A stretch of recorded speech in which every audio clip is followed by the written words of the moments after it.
Hello hello guys, Jai Hind to all of you. स्वागत है आपका अपने YouTube channel the squad academy पे। आज हमारा सेकंड टेंस सीरीज का थर्ड डे है, पार्ट थर्ड है। इसके पहले मैंने आपको arithmetic progression and geometric progression के बारे में बता रखा है। आज हमारा है हार्मोनिक प्रोग्रेशन। ये आपके एग्ज़ाम का हिस्सा फ़िलहाल नहीं है। इससे क्वेश्चन जो है बहुत ही रेयर केस हो गया तो पूछ लेते हैं, लेकिन इससे क्वेश्चन नहीं बनता है। लेकिन मैं आपको पढ़ा रहा हूँ ताकि अगर आपका क्वेश्चन आए, एक नंबर में आ जाए, एक क्वेश्चन कहीं पे अगर पूछ दिया जाए तो इसमें हम बता सकें। थोड़ा सा इंट्रो है, देखेंगे क्या होता है, फिर इसके बाद आगे बढ़ेंगे। तो हमारे पास हार्मोनिक प्रोग्रेशन है। हार्मोनिक प्रोग्रेशन को किस प्रकार डिफाइन करेंगे, तो इसके बारे में बोलेंगे कि समांतर श्रेणी के व्युत्क्रम को हार्मोनिक प्रोग्रेशन कहते हैं। मतलब समांतर श्रेणी के व्युत्क्रम को हरात्मक श्रेणी कहते हैं। ठीक है। अब जब आपने पढ़ा है कि समांतर श्रेणी के व्युत्क्रम को हरात्मक श्रेणी कहते हैं, तो मतलब क्या है, इसका मतलब ये है कि जो भी समांतर श्रेणी का nवां पद था वो हरात्मक श्रेणी का nवां पद बनेगा, लेकिन एक कंडीशन क्या, कि जब हरात्मक श्रेणी का nवां पद निकालेंगे तो समांतर श्रेणी के nवें पद को निकाल के उसका व्युत्क्रम कर देना है। तो हमारा ये क्या निकलेगा, हरात्मक श्रेणी का nवां पद। अब एक बात हमें पता चल गई कि जब भी अगर हमसे हरात्मक श्रेणी पूछेगा तो ये हमें ज़रूर बता देना है कि समांतर श्रेणी के व्युत्क्रम को हरात्मक श्रेणी कहते हैं। क्या बोलेंगे कि समांतर श्रेणी के व्युत्क्रम को हरात्मक श्रेणी कहते हैं। अगर हमसे पूछा जाए, क्या पूछा जाए, कि जब भी अगर हमसे पूछा जाए कि 1/a, 1/b, 1/c are in किस में होंगे, HP में, तो हमें ये पक्का कंफर्म हो जाएगा कि ABC आर इन AP में रहे होंगे। ABC किस में रहे होंगे, AP में। ये बात हमें पता है, क्योंकि जो भी AP का होगा वो HP का होगा, लेकिन बशर्ते कंडीशन है कि वो उसका उल्टा होना चाहिए। ठीक है। अगर 1/a, 1/b, 1/c और HP, तो ABC किस में होंगे, AP में होंगे। ठीक है।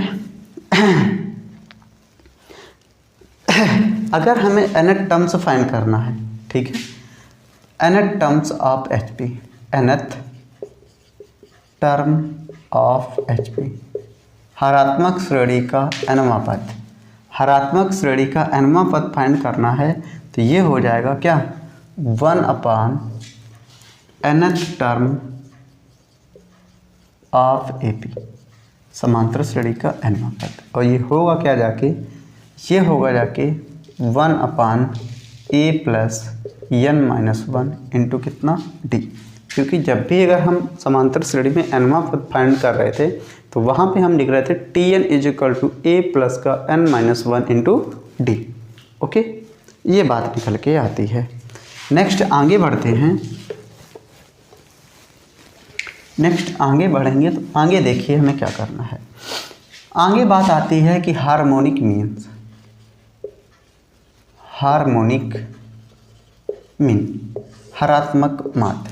हार्मोनिक मीन क्या होता है, तो हमें क्या करना है कि टू टर्म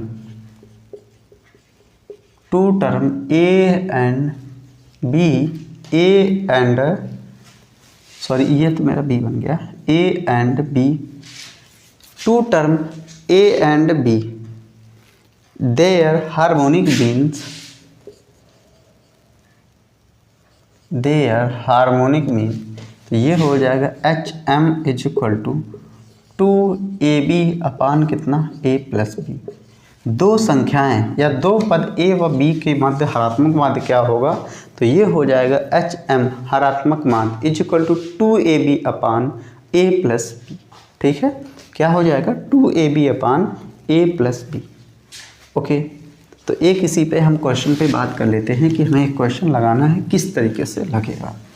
चलिए, एक क्वेश्चन है, कह रहा है कि पहला क्वेश्चन है, कह रहा है कि 2/11, 2/11, 1/5, 2/11, 1/5, 2/9 अप टू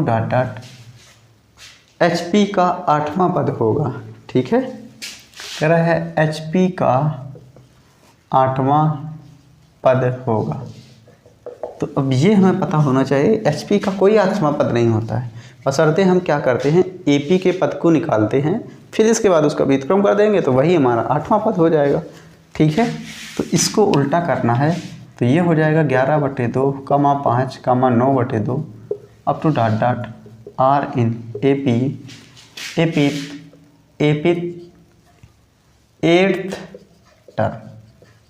मतलब क्या हो जाएगा, अब ये हमारी समांतर श्रेणी बन गई है, तो अब इसका 8वां पद फाइंड करना है। तो जहाँ पे इसका फर्स्ट टर्म बोलें तो 11/2 है। कॉमन डिफरेंस की बात करेंगे तो सेकेंड माइनस फर्स्ट, तो ये कितना हो जाएगा, 5 दूना 10, और 10 से 11 घटेगा तो 1 कितना हो जाएगा। कॉमन डिफरेंस की बात करें तो यहाँ से देखिए 5 दूना 10, 10 से 11 घटेगा कितना आ जाएगा, माइनस का 1/2। तो यहाँ से कह रहा था कि इसका 8वां पद क्या होगा जाके, तो यहाँ से T8 = A प्लस का, और यहाँ पे कितना हो जाएगा 7D। A हमारा कितना है तो हमें पता चल गया 11 कितना है 2 है, प्लस 7D कितना है माइनस का 1/2। तो ये हमारा हो जाएगा कितना 11/2 माइनस का 7/2। तो 2 हमारा ये हो गया 11 माइनस कितना 7, तो 11 7 कितना बचेगा 4/2 बराबर कितना हो जाएगा 2। कितना हो जाएगा 2 हमारे पास आया हुआ है। तो HP का निकालेंगे, HP का 8th टर्म = ये वहाँ पे 2 निकला था, यहाँ पे कितना हो जाएगा 1/2, यहाँ पे कितना हो जाएगा 1/2 इज द राइट आंसर। ठीक है, ओके।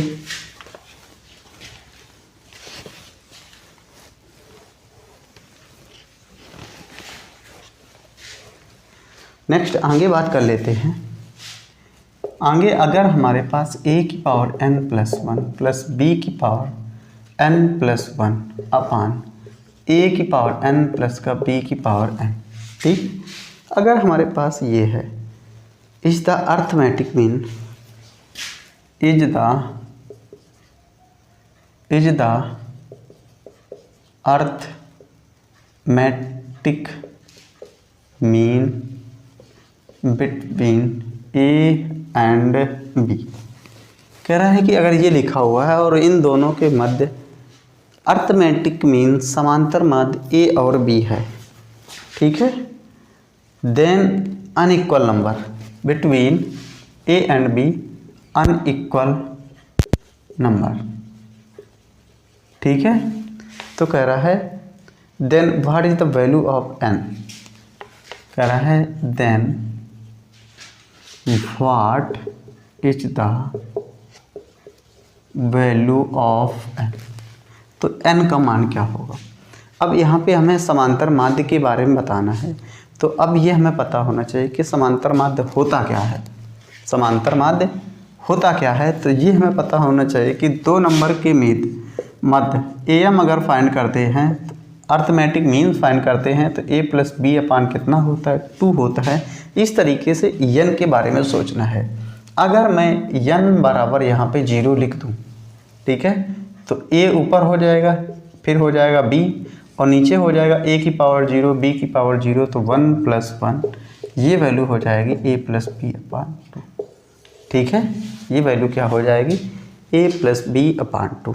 अगर यही मुझे हार्मोनिक मीन्स इसमें फाइंड करना होता, क्या फाइंड करना होता, हार्मोनिक मीन्स फाइंड करना होता, तो यहाँ से n = वैल्यू क्या लिखते -1।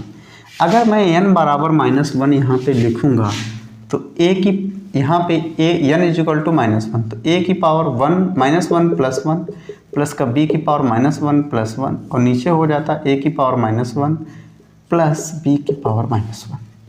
तो यहाँ से देखिए ऊपर हो जाता a की पावर 0 प्लस का b की पावर 0, नीचे हो जाता a प्लस b और क्या हो जाता a b, ऊपर हो जाता 2, तो फाइनल हो जाता 2ab और नीचे हो जाता a प्लस b। मतलब क्या होता 2ab upon a plus b, क्या होता 2ab अपान a प्लस का b। तो यही हमारा जो आंसर है यही सही रहने वाला है। Okay, this is the right answer. I hope आपको ये समझ में आया होगा।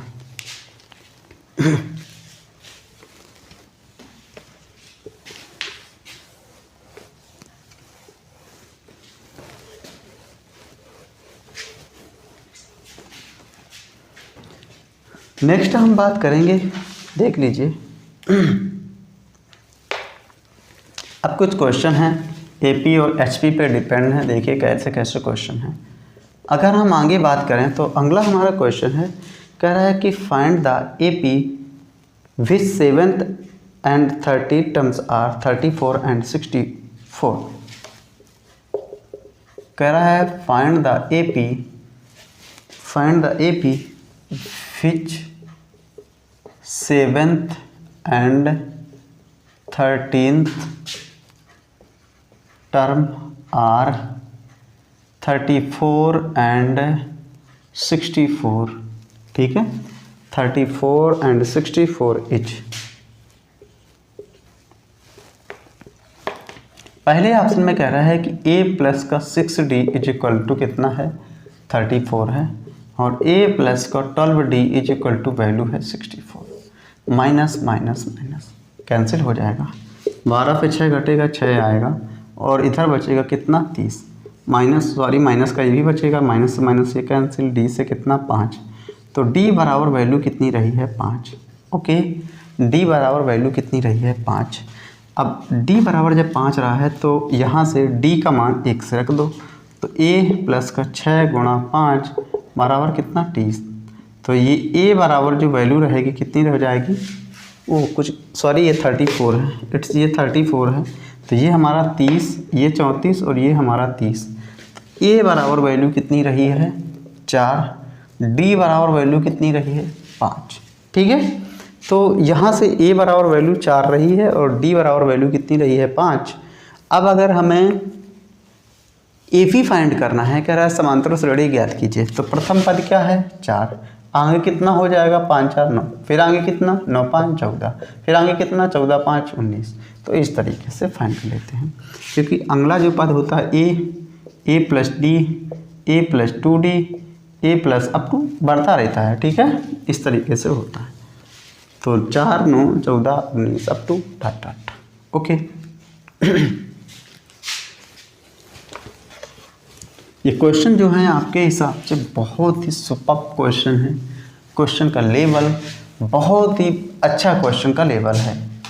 नेक्स्ट हम बात करेंगे अगले सेकेंड क्वेश्चन पे। तो आज का हमारा सेकेंड क्वेश्चन है, कह रहा है कि 1 + 4 + 7 + अप टू डॉट डॉट, कह रहा है find the sum of 13 term. Up to dot dot कह रहा है find the sum of 30th term, 30 पदों तक योग फाइंड करना है। अब हमें पता चल गया कि a बराबर 1, d बराबर क्या रहेगा, तो 4 - 1 = 3, n बराबर वैल्यू कितनी है 30, s30 हमें फाइंड करना है। और ये हमें पता चल गया कि ये एक कॉन्टिन्यूअस एपी है, अर्थमेटिक प्रोग्रेशन है या समांतर श्रेणी है। तो यहाँ से ये वैल्यू हो जाएगी s30 = 30/2 प्लस का 2 × 1 प्लस का 30 से 1 लेस होगा तो 29 × d कितना रहने वाला है, तो 3। ओके, ये तो ये यहाँ से 15 हो गया, और यहाँ पे हो गया 2 प्लस का 3 9 27 और 3 9 6 और 2 कितना हो जाएगा 8 हो जाएगा। 29 3 का कितना हो गया 87 हो गया। ठीक है, 87 2 कितना हो गया 89। तो यहाँ से देखिए ये जो हमारा आया हुआ है 89 × 15, यहाँ पे 15 9 135, 15 8 120, 13 कितना हो गया 133। तो 1335 is the right answer. Okay okay, तो 1300 ये हमारा ये आंसर इसका हो गया। ठीक है,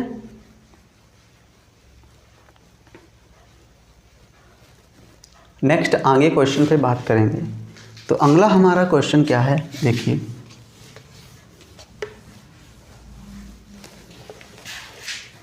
ये मेरा सेकेंड क्वेश्चन था। नेक्स्ट हमारा थर्ड नंबर है क्वेश्चन, कह रहा है कि 17 15 + 12 अप टू डॉट डॉट, कह रहा है कितने पदों का योग 72 है। कह रहा है कितने पदों का योग 72 है। ठीक है, 17 15 12 अप टू डॉट डॉट, कितने पदों का योग 72 है। तो यहाँ से सबसे पहले फर्स्ट टर्म के लिए बात करें 17 है। कॉमन डिफरेंस के लिए बात करें तो second minus first is equal to second minus first is equal to value कितनी आएगी, -2 आएगी। n बराबर हमसे पूछ रहा है, जबकि n बराबर वैल्यू कितनी दी हुई है, 72 गिवन है।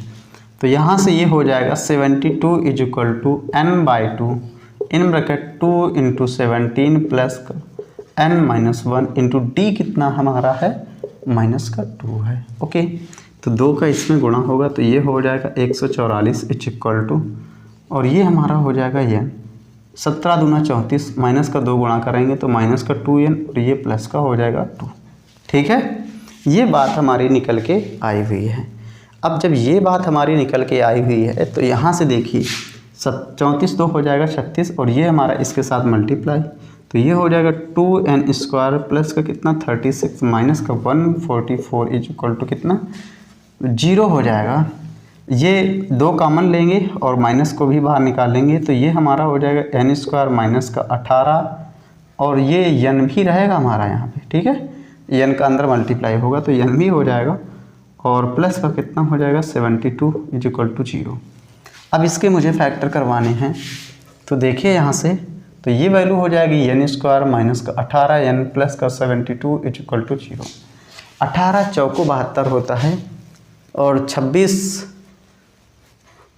दूना 72 होता है, 9 अट्ठे 72 होता है और ठीक है 9 अट्ठे कितना होता है 72 होता है। हमें 72 के ऐसे फैक्टर करना है कि 18 मिले। 12 छक्का 72 होता है, 12 6 18 होता है। तो यहाँ से n-12 और n-6 इसका आंसर मिलेगा। तो n बराबर वैल्यू 6 का मतलब ये रहने वाली है। तो 6 पद हों या 12 पद हों, इन पदों का जो सम है 72 हमें मिलेगा। ठीक है, हम इसमें देख लीजिए 6 आंसर मिल रहा है या 12 आंसर मिल रहा है, आपको चेक करके देख लेना है। ओके,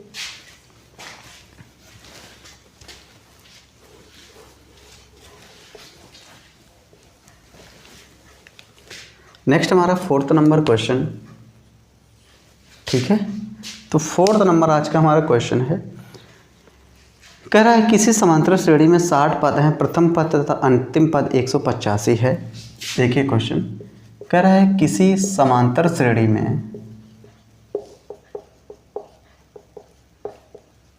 185 पद हैं तथा, ठीक है, कह रहा है किसी समांतर श्रेणी में 60 पद हैं, नॉट 185, 60 पद हैं। ठीक है, तो कह रहा है श्रेणी का प्रथम पद तथा अंतिम पद, तो श्रेणी का प्रथम पद व अंतिम पद, प्रथम पद व अंतिम पद, ठीक है, 8 व 185 हैं। तो कह रहा है पदांतर क्या होगा, पदांतर क्या होगा। ठीक है, पदांतर क्या होगा। अब यहाँ से देखिए अंतर हमसे पूछ रहा है। हमें सबसे पहले n बराबर देखिए हमें 60 दिया हुआ है, a बराबर 8 दिया हुआ है, l बराबर 185 गिवन है, d बराबर पूछ रहा है हमसे। ठीक है, अब d बराबर हमारा एक फार्मूला होता है, d बराबर होता है l minus a upon n-1। Common difference direct यहाँ से हम फाइंड कर सकते हैं। तो यहाँ से देखिए d हमसे चूँकि पूछ रहा है, l हमारा 185 है, फर्स्ट टर्म 8 है, अपान n कितना है 60 माइनस 1। तो d इज इक्वल टू, ये 15 से 8 घटेगा कितना आ जाएगा 177 हो जाएगा और नीचे हो जाएगा 59। तो ये हमारा 3 बार कट जाएगा। तो d बराबर वैल्यू कितनी आ जाएगी 3। d बराबर जो आंसर आएगा कितना मिलेगा 3।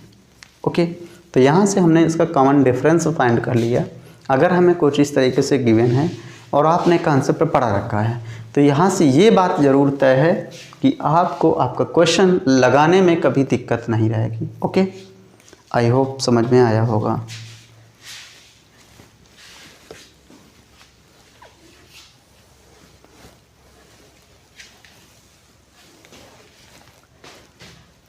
नेक्स्ट हमारा अगला क्वेश्चन है 4th नंबर।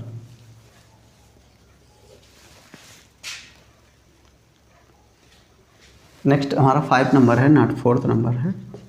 ठीक है, कह रहा है कि AP के P पदों का योगफल क्या होगा जिसका आरवां पद 4r+1 है। कह रहा है AP के P पदों का योगफल क्या होगा, AP के P पदों का योगफल क्या होगा जिसका आरवां पद, कह रहा है जिसका आरवां पद 4r+1 है। ठीक है, ये हमें एक चीज़ गिवन है। तो एक चीज़ हमें पता होना चाहिए कि जब भी nth टर्म्स गिवन हो, तो यहाँ पे देखिए हमें nth टर्म्स गिवन है या rth टर्म्स गिवन है और ये वैल्यू है 4r+1। अगर हमें फर्स्ट टर्म ज्ञात करना है, तो r इक्वल टू वैल्यू कितनी रख दूँ 1, तो ये वैल्यू कितनी हो जाएगी 5। अगर हमें यहाँ पे कॉमन डिफरेंस फाइंड करना है तो r टर्म्स का कोफिशिएंट लिखना होता है, वो वैल्यू कितनी है 4। ठीक है, तो जब भी देखिए हमें इस तरीके का ये r टर्म्स गिवन हो, n टर्म्स गिवन हो और हमें उसका सम पूछे, तो सबसे पहले फर्स्ट टर्म ज्ञात करने के लिए r इक्वल टू वैल्यू 1 रखेंगे। कॉमन डिफरेंस फाइंड करने के लिए r टर्म्स का कोफिशिएंट मैंने लिखा हुआ है एंड हमसे कह रहा है कि p टर्म्स का सम चाहिए, तो SP इक्वल टू हो जाएगा p½ इक्वल टू 2a कितना है 5 प्लस का n की जगह p है तो p-1 इंटू d कितना है 4। ठीक है, ये हमारा हो जाएगा, तो ये हो जाएगा p/2 इन ब्रैकेट 10 और -4 ये हो जाएगा, तो 10 - 4 कितना हो जाएगा 6 प्लस का कितना 4p। इससे पूरे से 2 बाहर निकालेंगे तो 2 एकम 2 2 3 6 2 दूना 4, तो ये value SP equal to value मिलेगी p इंटू 2p प्लस का कितना 3। Okay, this is the answer, यही आंसर रहेगा। ठीक है,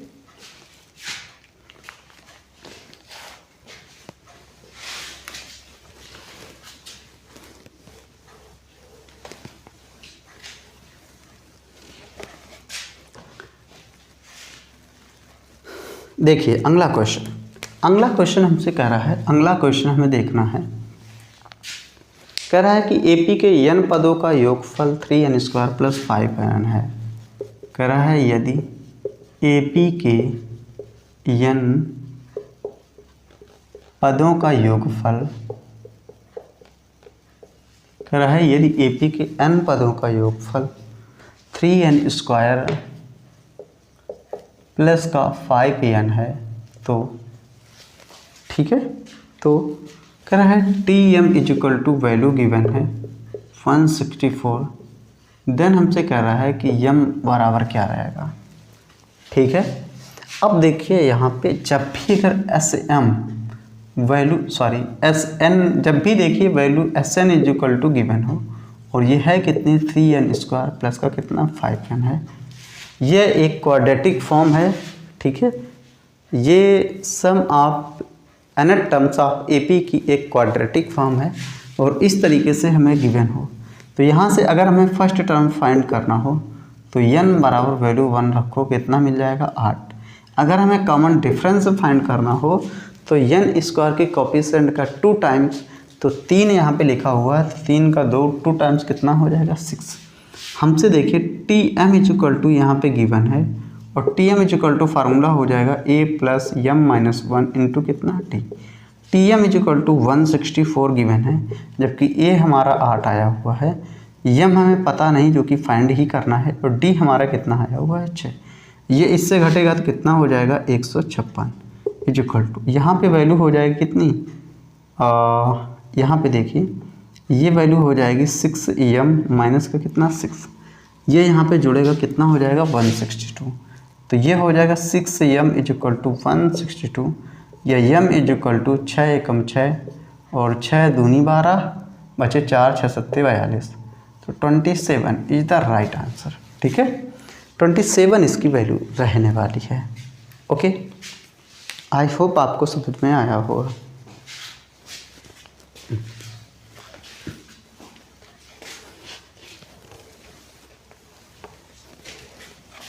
नेक्स्ट अगला क्वेश्चन।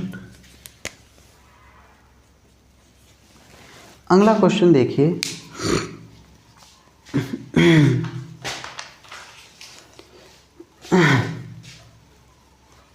ठीक है। अगला क्वेश्चन देखिए हमारा एक जीपी से है। जीपी से हमसे क्वेश्चन कह रहा है कि यदि जीपी में mnth परमाणु, कह रहा है कि यदि जीपी में m प्लस nth, ठीक है, यदि जीपी में m प्लस nth टर्म्स कह रहा है p है और m minus nth terms q है and m minus nth term q है, तो कह रहा है mवां पद होगा, mवां टर्म होगा, पद होगा। कह रहा है यदि किसी जीपी में m plus nth terms p है, m minus nth term q है, तो कह रहा है कि mवां पद होगा। तो यहाँ से देखिए अगर हमें m plus nth term find करना है तो ये वैल्यू हो जाएगी ar की power m plus n minus 1 और ये वैल्यू हमारी p के इक्वल है। और यहाँ से अगर m minus nth term find करूँ तो ये वैल्यू हो जाएगी ar की power m minus n minus 1 is equal to कितना, q हो जाएगा। ठीक है, ये वैल्यू हो जाएगी। अब यहाँ पे देखिए अगर मैं इन दोनों का सम करूं, सॉरी मल्टीप्लाई करूं, फर्स्ट ये सेकेंड ये, तो ये वैल्यू हो जाएगी a स्क्वायर r की power m plus n minus 1। और क्योंकि पावर में गुणा में घातें जुड़ती हैं, बेस हमारा सेम है, प्लस का m माइनस का n और माइनस का 1 हो जाएगा इज इक्वल टू वैल्यू हो जाएगी पी क्यू। ठीक है, ये वैल्यू कितनी हो जाएगी, पी क्यू रहने वाली है वैल्यू। ठीक है, ये बात आ गई है निकल के। जब ये बात निकल के आई है तो यहाँ से minus n plus n cancel हो जाएगी वैल्यू, m और m 2m हो जाएगा, माइनस 1 2n हो जाएगा, 2 हो जाएगा। तो ये हो जाएगी वैल्यू a स्क्वायर r की पावर 2m माइनस का कितना 2। अगर मैं इससे बाहर 2 निकाल लेता हूँ तो ये वैल्यू हो जाएगी a स्क्वायर r की पावर 2m माइनस कितना 1 और is equal to p q value है, बराबर कितना है पी क्यू। अगर मैं यहाँ से ए आर की पावर, अगर देखिए यहाँ से मैं अगर करूँ ए आर की पावर m माइनस 1 की power 2 is equal to p q, तो यही वैल्यू हो जाएगी ए आर की power m minus 1 is equal to कितना पी क्यू, और काहे में अंडर रूट में। अब हमसे कह रहा है टी एमएनएट टर्म और ये हो जाएगा ए आर की पावर m माइनस 1। अब ए आर की पावर m माइनस 1 जो कि वैल्यू हमारी है कितनी, अंडर रूट पी क्यू के इक्वल। ठीक है, तो ये हमें मिला है जाके। आई होप आपको समझ में आया होगा। ठीक है, यहाँ पे ये हमें समझ में आया होगा। ओके,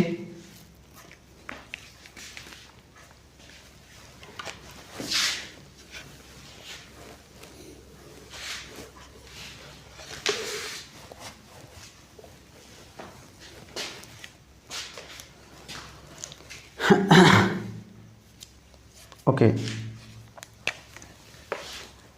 देखिए अगला हमारे पास क्वेश्चन है।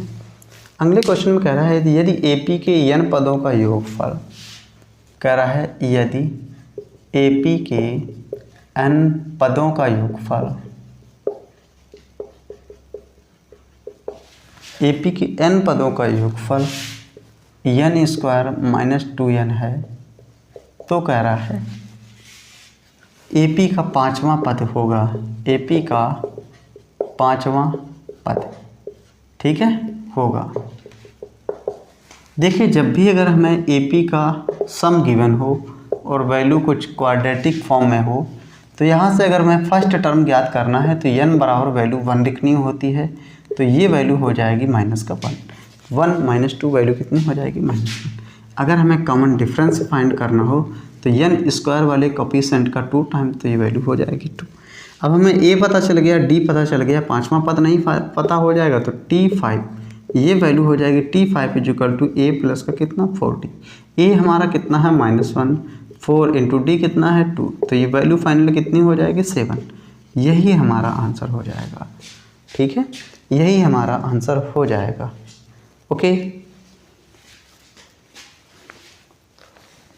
आई बात समझ में। नेक्स्ट हम आगे क्वेश्चन पे बढ़ते हैं।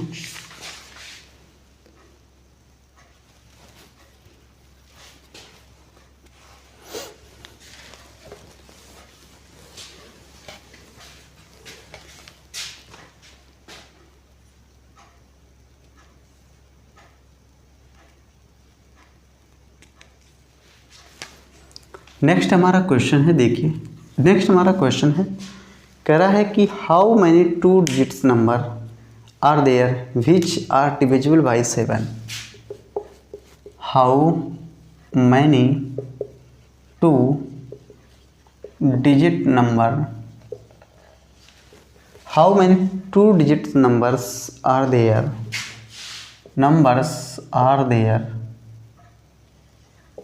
which are divisible by 7, divisible by 7। ठीक है, कह रहा है कि दो अंकों वाली कितनी संख्या होंगी जो 7 से विभाजित हैं। ठीक है, अब 7 से विभाजित संख्या है तो पहले 7 और 2 अंकों वाली देखना है तो 7, 14, 21 अप टू डॉट 91 और कितना हो जाएगा 98। लास्ट नंबर जो हमारा बचा हुआ 98 है। यहाँ से अगर मैं फर्स्ट टर्म के लिए बात करूँ तो 7 है, कॉमन डिफरेंस के लिए बात करूँ तब भी हमारा 7 रहेगा। L is equal to value है 98 और यन हमसे पूछ रहा है, नंबर पूछ रहा है। तो यहाँ से देखिए, अगर हमें यहाँ पे n number of terms find करना है कितने पद हो जाएंगे, तो एन बराबर वैल्यू होगी यल माइनस ए अपॉन डी प्लस कितना यन बराबर यल कितना है 98 माइनस 7 अपॉन 7 प्लस का 1। तो यन इज इक्वल टू ये वैल्यू हो जाएगी 91 अपॉन 7 प्लस का 1। तो ये 7 एकम 7, 7 एकम 7, 7 एकम 7 और 7 त्रिका कितना हो जाएगा 21। तो यन बराबर वैल्यू कितनी हो जाएगी 14।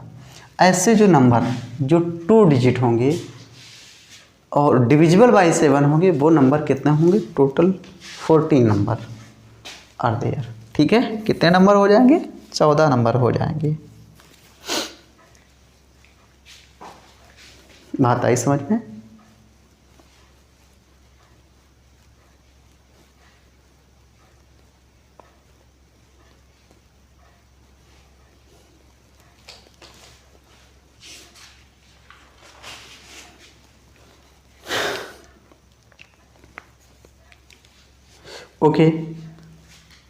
ओके, तो सो गाइस आज हमारा सेशन यहीं पे हम अपना एंड करते हैं।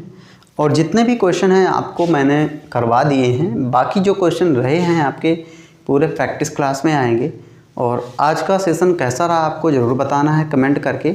ठीक है, सो गाइस आज के लिए बस इतना ही। जय हिंद।